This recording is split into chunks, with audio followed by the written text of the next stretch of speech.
Bismillahirrahmanirrahim. Assalamualaikum warahmatullahi wabarakatuh. Saya terus nak jawab beberapa persoalan lah sebelum saya pergi kepada apa yang saya telah selesaikan. Pertama sekali, kalau nak dikritik Hilal bin Abi Maimunah berdasarkan perkataan Abu Hatim, semua yang belajar ulum hadis tahu di kalangan nuqad ada yang mutasyaddidin, ada yang mutasahilin, ada yang berada di pertengahan. Ini mesti diambil iktibar.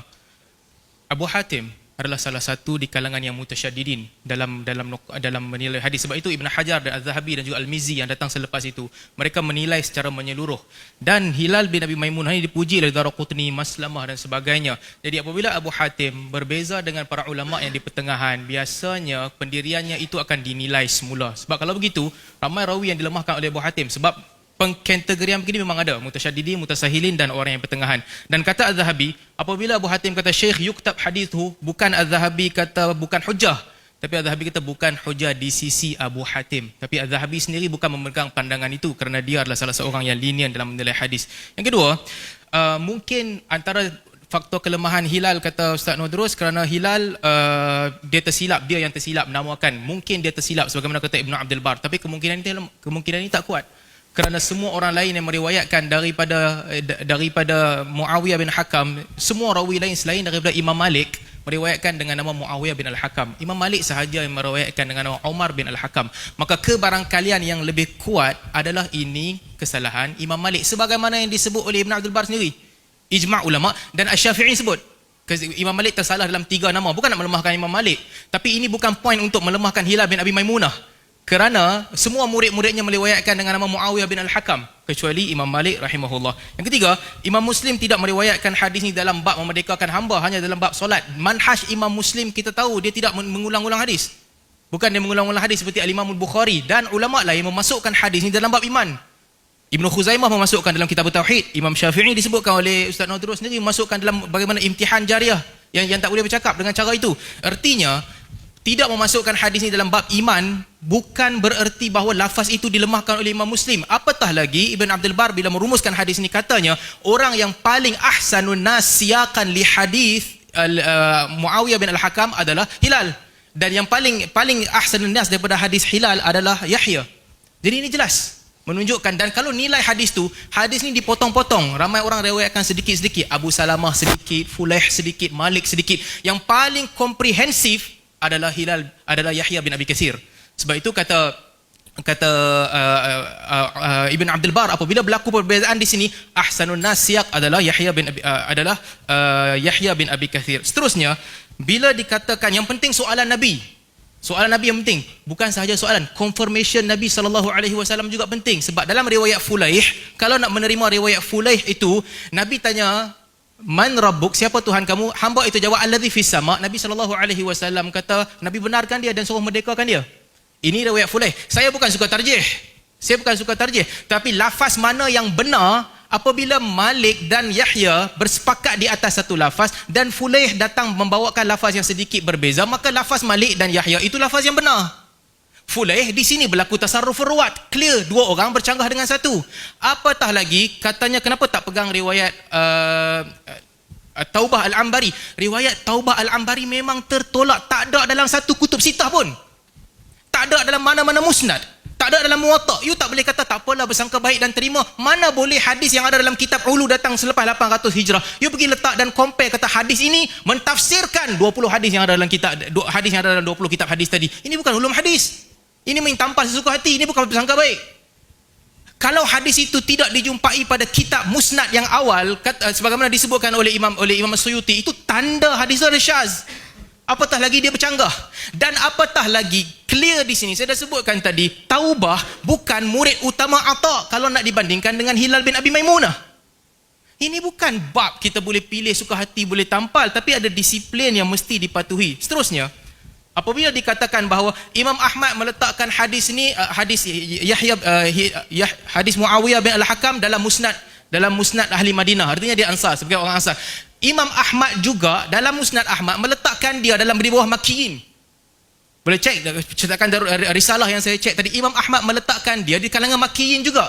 Jadi meletakkan di sini ada beberapa konsiderasi. Bukan sekadar diletakkan itu terus mengatakan dia orang Ansar. Satu. Yang kedua, tentang Daraqutni. Daraqutni bukan bahas pasal Muhajirin ke Ansar. Daraqutni membahaskan hadis daripada Atha bin Yasar.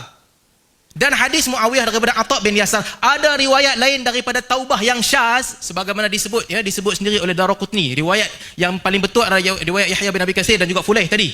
Fulaih hanya perbezaan sedikit lafaz. Daraqutni sedang membahaskan hadis Atha, kerana hadis an sahibi jariyah nafsiha ini datang daripada Atha juga, sebab itu dia letak dalam satu bakul. Bukan kerana dia nak kata Muawiyah bin Al-Hakam ini Ansar. Cek balik tajuk yang diletakkan oleh Atha bin Yasar. Dia membahaskan hadis yang diriwayatkan daripada Atha.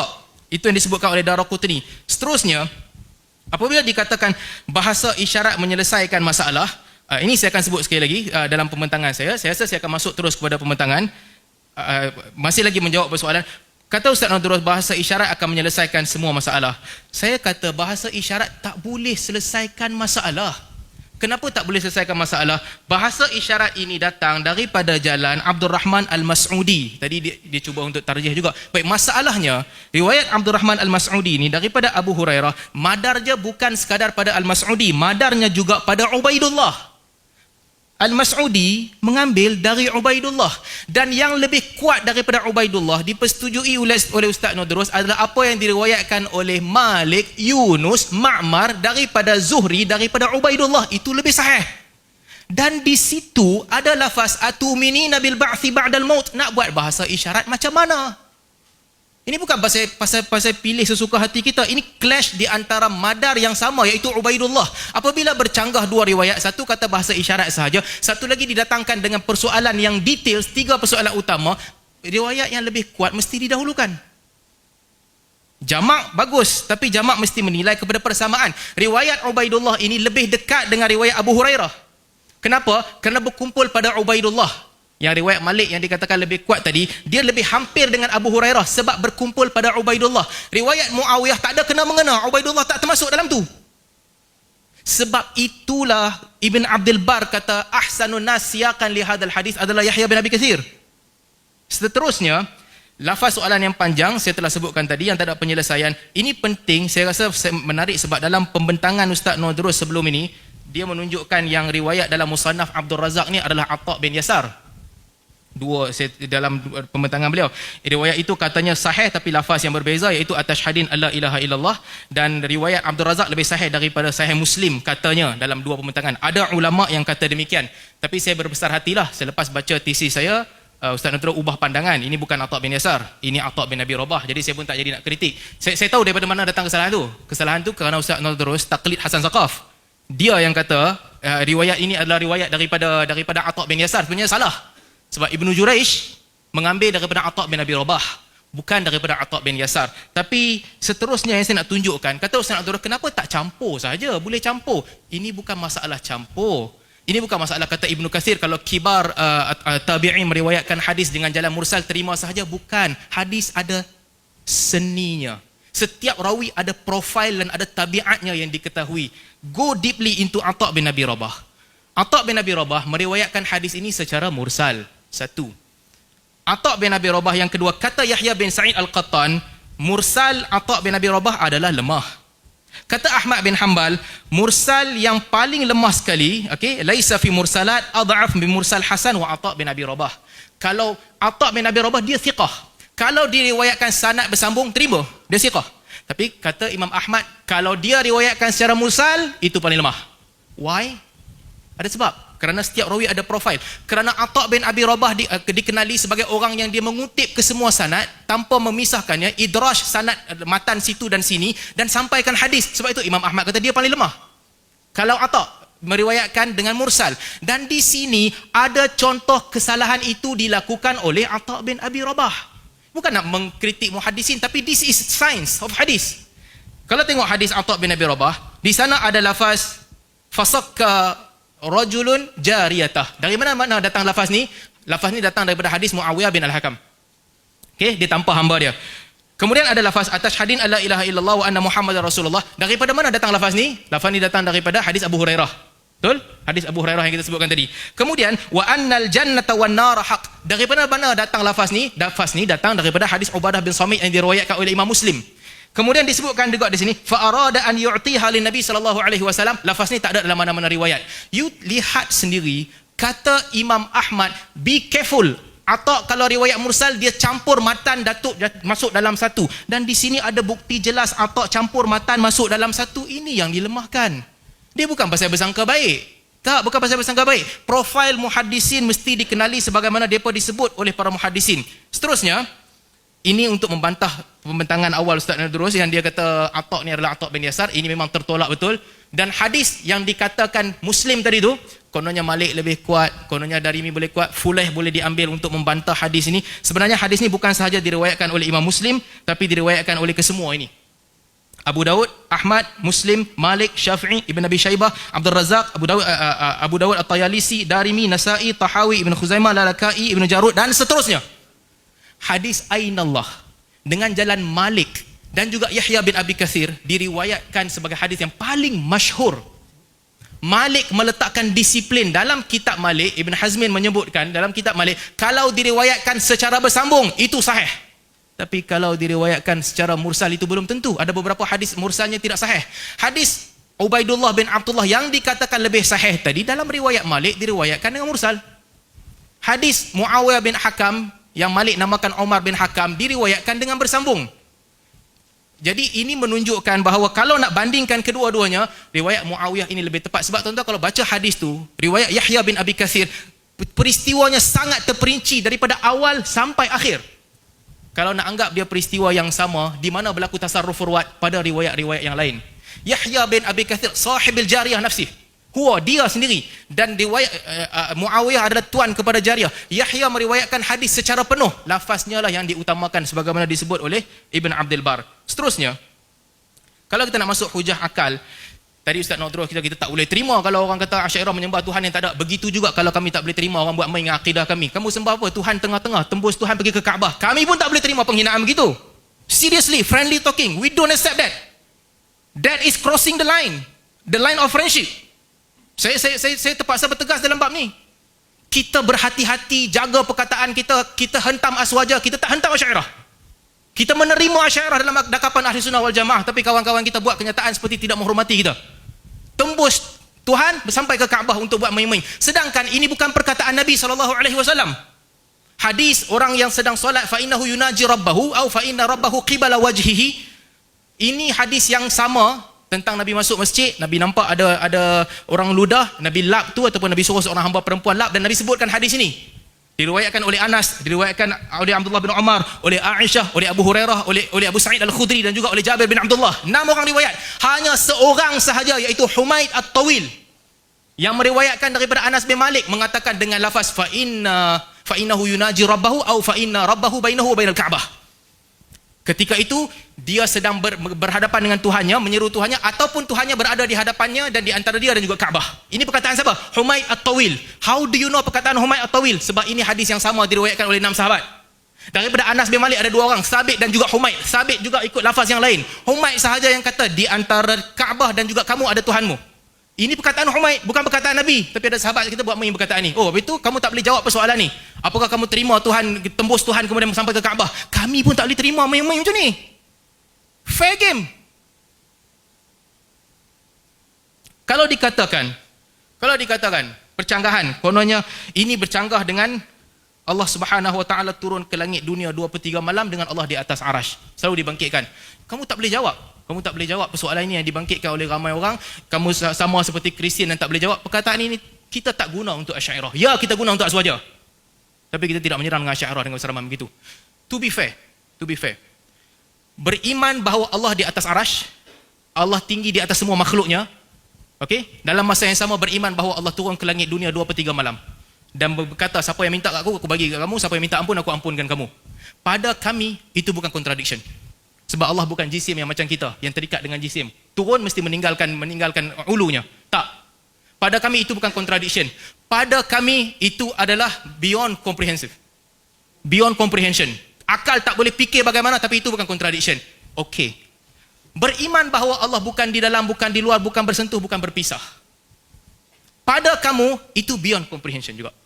Tak boleh dijelaskan, but not contradiction. Jadi apa beza? pada kepercayaan salaf ada benda yang akal tak boleh terangkan, tapi kami kata itu bukan percanggahan. Pada kepercayaan Asy'ariyah pula ada benda yang akal tak boleh terangkan, tapi mereka kata itu bukan percanggahan. Akhirnya ini perbezaan. Apabila perbezaan ini, bezanya apa? Bezanya kami akan tetap mengikut apa yang disebut di dalam nas, mengikut apa yang difahami oleh orang pada ketika nas itu diturunkan. Itu bezanya. Konteks nas menyebutkan Allah Ta'ala tinggi di atas arash, kami katakan Allah tinggi di atas arash. Dan juga konteks nas menyebutkan yanzilu rabbuka tabaraka wa ta'ala ila sama'i dunia, Allah turun ke langit dunia. Apakah Allah meninggalkan arash? Tidak. Apakah Allah pada ketika itu bergerak? Kami tak sebut itu, tidak ada dalam nas. Kami beriman dengan apa yang disebutkan di dalam nas, dan kami tak kata itu contradiction, sebagaimana sahabat-sahabat kita Asy'ariyah juga tak kata contradiction Allah di dalam dan di luar. Jangan ambil hujah, ada orang hentam kami. Ya, ada orang hentam kamu dan ada orang hentam kami, tapi kita tak boleh ubah orang lain, kita boleh ubah diri kita di dalam menghormati mazhab. Itu kita boleh ubah. Seterusnya, Ustaz Nadrus sebelum ni banyak sebut bahawa, saya minta maaf saya emotional sikit dalam bab ni, sebab saya nak kawan-kawan tak kawan sudah, but I'm not interested in attacking Asy'ariyah. Sorry, I'm not doing that. Tapi kalau you cross the line, we have to defend ourselves. Seterusnya, banyak kenyataan Ustaz Nadrus yang kata Ibnu Khuzaimah isyaratkan semua hadis ni sebagai satu hadis yang sama. Alhamdulillah, saya syukur juga Ustaz Nadrus hari ni dia datang, dia bawa ada beberapa peristiwa, dia setuju walaupun dalam pembentangan awal menunjukkan semua peristiwa yang sama, semua bahasa isyarat. Kata Ustaz Nadrus ini, Ibnu Khuzaimah isyarat semua riwayat sebagai satu. Tak betul. Kalau tengok dalam kitab Tauhid, hadis Ubaidullah sahaja ya. Satu daripada Abu Hurairah dengan bahasa isyarat, satu lagi bukan dengan bahasa isyarat. Hadis ni pun kata Ibnu Khuzaimah, wa huma ilmi hadisan la hadisan wahid. Pada pandangan aku ini dua peristiwa, bukan peristiwa yang sama. Ini kata Ibnu Khuzaimah by word. Dan di hujung tu saya quote juga, kata Ibnu Khuzaimah, fafhamu wala taghalatu. Tolong faham elok-elok dan jangan tersilap di dalam faham. Bukan saya kata ni, Ibnu Khuzaimah. Setelah dia mengatakan isyarat bukan perkataan. Artinya orang seperti Ubaidullah bin Abdullah bin Utbah bin Mas'ud boleh sahaja meriwayatkan dua peristiwa. Satu peristiwa tentang isyarat, satu peristiwa tentang perkataan. Ini kata Ibnu Khuzaimah. Seterusnya, perkataan Daruqutni, Ustaz Nadrus saya tak pasti apa yang dimaksudkan bila disebutkan Daruqutni kata tak mungkin semua ini kejadian berbeza, kemudian akhirnya kata rujuk Daruqutni. Saya tak pasti apa maksudnya, tapi bila kita rujuk Daruqutni, it's clear Daruqutni memecahkan hadis ini mengikut rawi yang utama. Di bawah hadis Muawiyah bin Al-Hakam yang ada sanad Taubah Al-Ambari, bukan saya tarjih. Daruqutni yang bawa sanad ni dan dia yang tarjih. Dia yang kata sahih adalah Yahya wa Fulaih. Yahya wa Fulaih. Kenapa Fulaih juga dianggap sahih? Sebab perbezaan Fulaih dan Yahya tak banyak. Bezanya adalah pada riwayat Yahya, Nabi tanya aina Allah, dia kata fi sama. Pada riwayat Fulaih, Nabi tanya man rabbuk, dia kata allazi fi sama. Itu sahaja bezanya. Jadi riwayat Taubah Al-Ambari ini bukan saya yang tolak. Ini ditolak oleh orang yang menyebutkan riwayat itu sendiri, iaitu Daruqutni. Seterusnya, Daruqutni juga menyebutkan hadis tentang Abdullah bin Utbah bin Mas'ud. Dia mengatakan yang sahih di sisiku adalah hadis Abu Asim. Tadi bukan pasal Abu Ma'dan Al-Minqari. Dia bukan Ustaz Nur baru jumpa. Kita jumpa dah. Dia bukan tentang satu Abu Ma'dan, ada dua. Saya dah sebut tadi. Di sisi Daruqutni Abdullah bin Ma'dan, bukan Abu Ma'dan Al-Minqari. Tapi di sisi Al-Hakim dia adalah Abu Ma'dan bin Qari. Jadi di sini hadis ini mungkin di sini berlaku ittirab yang tak boleh digabungkan kerana ada percanggahan yang besar. Seterusnya, Az-Zahabi rahimahullah juga menyebutkan bahawa hadis ini berkemungkinan berlaku lebih daripada sekali. Saya sediakan ni sebab saya fikir Ustaz Nur akan datang dengan pendirian yang sama. Peristiwa ni berlaku sekali, semua bahasa isyarat, letak dalam bakul bahasa isyarat. Tapi apabila Ustaz Nur datang dan beritahu mungkin dia berlaku lebih daripada sekali, maka pada saya tak ada masalah lah. Kita boleh bersedia dan takkan semua bahasa isyarat saja. Kalau berlaku lebih daripada sekali, ada isyarat dengan perkataan lafaz yang panjang, maka ini menunjukkan bahawa soalan itu jelas. Atuqini nabil ba'thi bil maut. Kalau nak terima riwayat Atha bin Abi Rabah tadi kan, tusallina khams, semayang 5 waktu dah. Banyak soalan ni. Semua ini tak boleh diletakkan di dalam bakul bahasa isyarat. Seterusnya, bila dikatakan jangan sesatkan orang dan sebagainya, sesatkan orang berlaku di mana-mana. Boleh tengok teks Al-Bukhari daripada Yazid bin Harun yang mengatakan siapa tak beriman Allah di atas langit sebagaimana beriman orang awam, maka orang itu adalah Jahmi. Yes, dia kata. Tapi dalam masa yang sama, Ar-Razi juga kata, tengok Ar-Razi kata, la nunkir fitrata aktsaran nas tukhayyala ilaihim sihhata dzalik. Kebanyakan manusia dia fikir sama macam Firaun. Kalau dia bodoh macam Firaun, dia percaya Tuhan atas langit sama macam Firaun. Clash. Razi anggap benda ni qat'i, tak boleh kata Allah di atas arash. Razi hentam salaf. Demikian juga Al-Bukhari membawakan teks Muhammad bin Yusuf dan juga Yazid bin Harun yang mengatakan siapa yang tolak Allah di langit, mereka tertolak. Jahmi ataupun kafir. Abu Hatim Ar-Razi kata kopi semua tempat. Semua Madinah. Depa kata Allah di atas arasy. Maka Baik, masih sama.